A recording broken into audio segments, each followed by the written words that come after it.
Lâm Canh Tân sao nam khác biệt trong showbiz. So với những sao nam trong showbiz thì Lâm Canh Tân là một trường hợp đặc biệt khi anh không theo hình mẫu chuẩn chỉnh nào.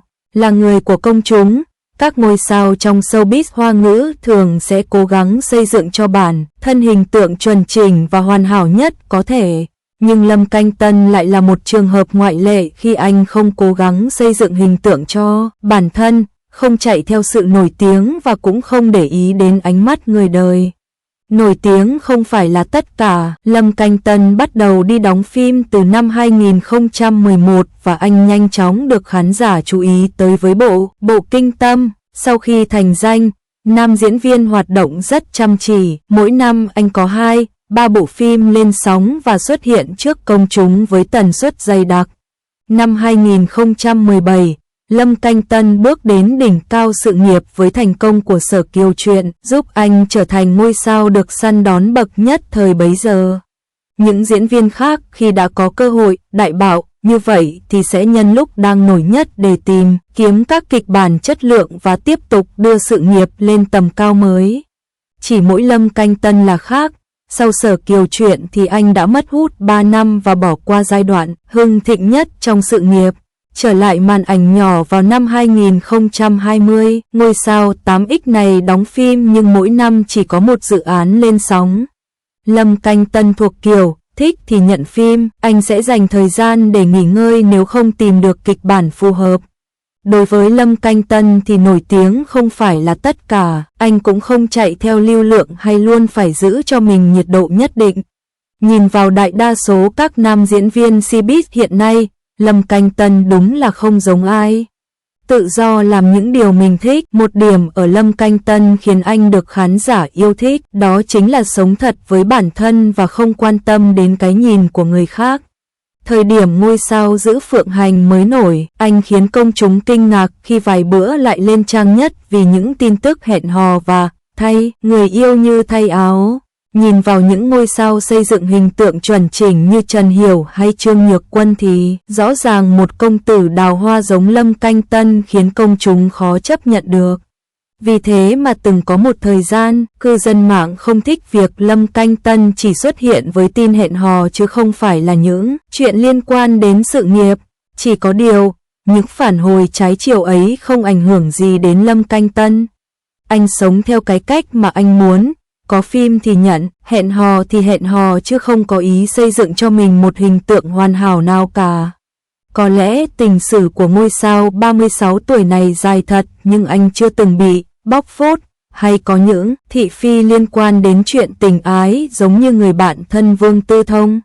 Dần dần, netizen cũng không soi mói chuyện đời tư của Lâm Canh Tân nữa mà còn cảm thấy anh rất khác biệt so với những ngôi sao trong làng giải trí. Một ngôi sao có tính cách độc lạ như Lâm Canh Tân thật sự rất hiếm, đặc biệt là trong showbiz Hoa ngữ với nhiều quy chuẩn khắt khe. Bao năm qua Lâm Canh Tân vẫn sống theo cách của mình, thoải mái và tự do, có lẽ sẽ chẳng ngôi sao nào dám sống thật như anh.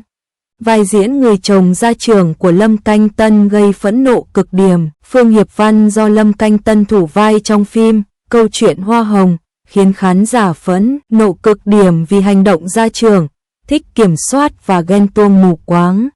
Mới đây, trên mạng xã hội Weibo, Trung Quốc, từ khóa, lời thoại bùng nổ của Câu chuyện Hoa Hồng, vươn lên top một xu hướng tìm kiếm bảng giải trí, khi bộ phim phát sóng tập 25, 26 trên nền tảng trực tuyến. Tiếp nối câu chuyện hôn nhân của Hoàng Diệc Mai, Lưu Diệc Phi và Phương Hiệp Văn, Lâm Canh Tân, con gái của hai người sắp đến tuổi học mẫu giáo. Diệc Mai mong muốn quay lại tìm kiếm công việc mới nhưng không được chồng ủng hộ. Hiệp Văn muốn vợ ở nhà nội trợ. Khi vợ nói rằng cô đi làm không phải chỉ để kiếm tiền, anh ta liền nghi ngờ cô có ý định thoát khỏi căn nhà này. Để giữ cô ở yên trong gông cùm mang tên gia đình, Hiệp Văn đề nghị Diệc Mai sinh thêm một cậu con trai nữa cho bớt rảnh rỗi. Diệc Mai bày tỏ, cô không còn sức để sinh con và cũng chưa có ý định sinh thêm, thì Hiệp Văn hỏi vặn lại, em có sức đi làm, mà không có sức sinh con trai sao? Lời thoại này của Lâm Canh Tân đã gây phẫn nộ đến cực điểm, hàng loạt bình luận chỉ trích nhân vật Phương Hiệp Văn ngập tràn mạng xã hội. Trước đó, Phương Hiệp Văn từng có nhiều hành động quá đáng như không cho vợ mặc váy ra ngoài, không cho cô về nhà bố mẹ đẻ hay đi với bạn bè. Phương Hiệp Văn còn kiểm soát vợ đến mức phải kiểm tra camera của nhà hàng để xem cô đi ăn cùng ai. Lúc Diệc Mai sinh con chịu đau đớn vì nghe lời mẹ nên anh lưỡng lự mãi không ký giấy tiêm thuốc giảm đau cho vợ. Nhiều khán giả khen ngợi diễn xuất của Lâm Canh Tân, anh đã khắc họa rất thành công một người chồng gia trưởng, luôn nghi ngờ vợ, ghen tuông mù quáng và thậm chí có tư tưởng trọng nam khinh nữ. Câu chuyện Hoa Hồng hiện vẫn đứng top một các bảng xếp hạng chỉ số phim truyền hình của Datawin, vì linh tích. Lượng người xem theo thống kê của Khốc Vân đã đạt mốc 100 triệu lượt xem một ngày, tính cả trên truyền hình và trên nền tảng. Khán giả nhận xét, bộ phim mang đến những câu chuyện tình yêu, gia đình rất sát với thực tế cuộc sống. Nhân vật Hoàng Diệc Mai trong một phút nóng vội vì muốn quên đi tình đầu, nên đã chấp nhận lời cầu hôn của Phương Hiệp Văn mà chưa hề hiểu rõ về con người cũng như hoàn cảnh gia đình anh. Cô vội vàng đi đăng ký kết hôn và về sống chung mà không được tổ chức một đám cưới đàng hoàng, để rồi sau này, vỡ mộng, khi chồng thay đổi, trở thành người đàn ông tồi tệ, khác xa thời còn tìm cách tán tỉnh cô. Đó là bài học cho mọi người, hãy đưa ra những lựa chọn, quyết định đúng đắn, trước khi thực sự sẵn sàng bước vào mối quan hệ hôn nhân.